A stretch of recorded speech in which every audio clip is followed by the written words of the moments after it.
إن الله وملائكته يصلون على النبي يا أيها الذين آمنوا صلوا عليه وسلموا تسليما.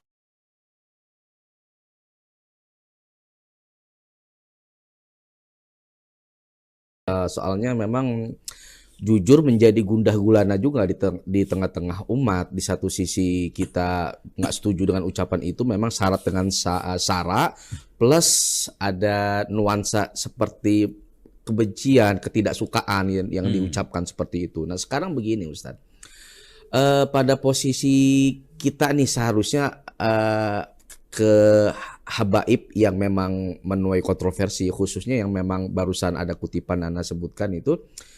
Secara umum kita nih sebagai umat yang awam lah, tindakan yang proporsional menyikapi seorang habib itu seperti apa Ustadz? Karena satu sisi kan kalau nggak salah ada yang sepertinya ghulu, berlebihan gitu. Nah itu bagaimana idealnya Ustadz dalam pandangan Islam Ustadz?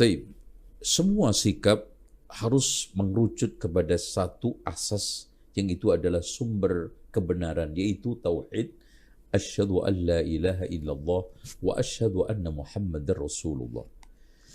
Di sini memberikan satu makna yang simple bahwa tidak ada Tuhan yang berhak disembah kecuali Allah, tidak ada orang yang paling berhak kita ikuti kecuali Rasulullah. Udah titik.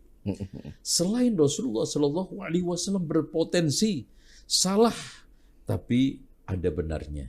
Berpotensi benar, ada salahnya kalau kita itu sosoknya. Jadi semua.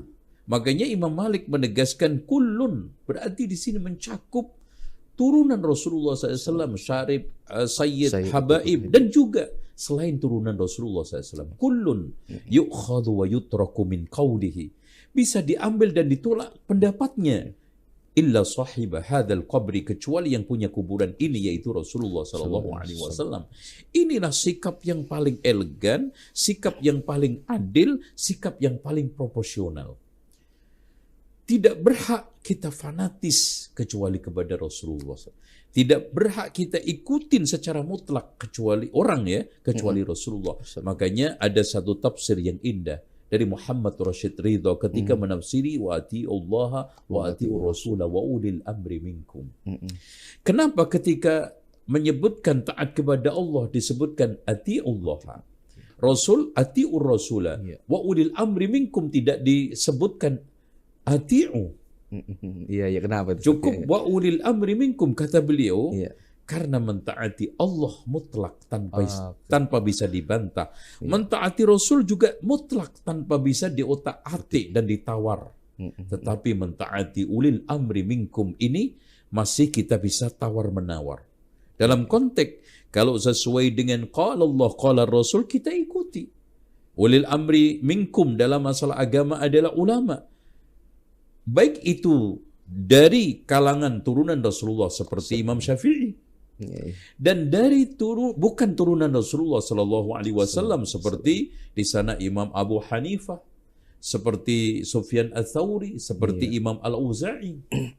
Nah, kita semuanya sama, ya. Jadi atiullah wa atiur rasul wa ulil amri minkum dalam masalah dunia umara. Semuanya tergantung kepada ketaatan kepada Allah dan Rasulnya. Makanya closingnya kata Rasulullah SAW, la ta'ata li makhlukin, termasuk habaib, termasuk syarif dan syarifah, termasuk kepada sayyid, termasuk kepada siapapun. La ta'ata li makhlukin fi ma'asiyatillah, di dalam bermaksiat kepada Allah Subhanahu wa ta'ala. Saya kira itu yang perlu kita tekankan, yang perlu kita tegaskan. Wallahu a'lam. Masya Allah, udah jelas sekali itu Ustaz. Nah,